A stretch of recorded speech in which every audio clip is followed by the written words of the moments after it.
In May, the Pope visited Jordan, Israel, and Palestine, where he prayed for peace and unity among the Middle Eastern nations and among Christians, Jews, and Muslims.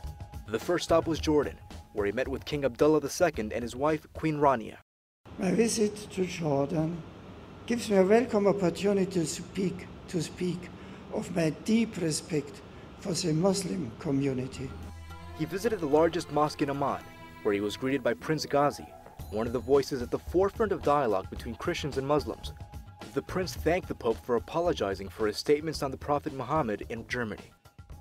It hardly needs to be said, moreover, that the Prophet Muhammad ﷺ, who Muslims love, emulate, and know as a living reality and spiritual presence, is completely and entirely different from the historical depictions of him in the West. The Pope then traveled to Israel. He visited the Yad Vashem Memorial Museum in Jerusalem, which pays tribute to the 6 million Jews who lost their lives in the Holocaust. Benedict said the tragedy must never be forgotten. May the names of these victims never perish. May their suffering never be denied, belittled, or forgotten.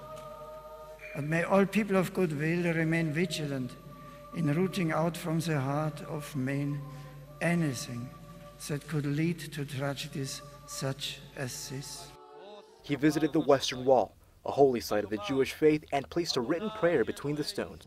Then he traveled to the Palestinian territories, where he was greeted by Mahmoud Abbas, who spoke out against the Israeli wall and about the difficulties faced by Palestinians in Jerusalem.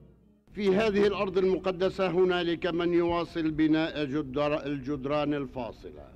In this holy land, there are still people who are building walls that separate people. بدلا من بناء الجسور الواصلة. Instead of building bridges. آن الأوان لأن تنتهي المعاناة وأن تحل المحبة ويسود السلام.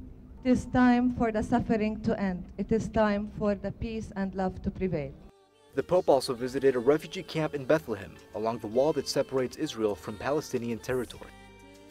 The pilgrimage concluded at the Basilica of the Holy Sepulchre, which guards the places of the death and resurrection of Jesus. The Pope made a strong appeal for peace among Jews and Palestinians. He asked the entire world to recognize Israel's right to exist, and repeated that the Palestinians have a right to an independent and sovereign state. He implored that a solution to both problems not remain merely a dream.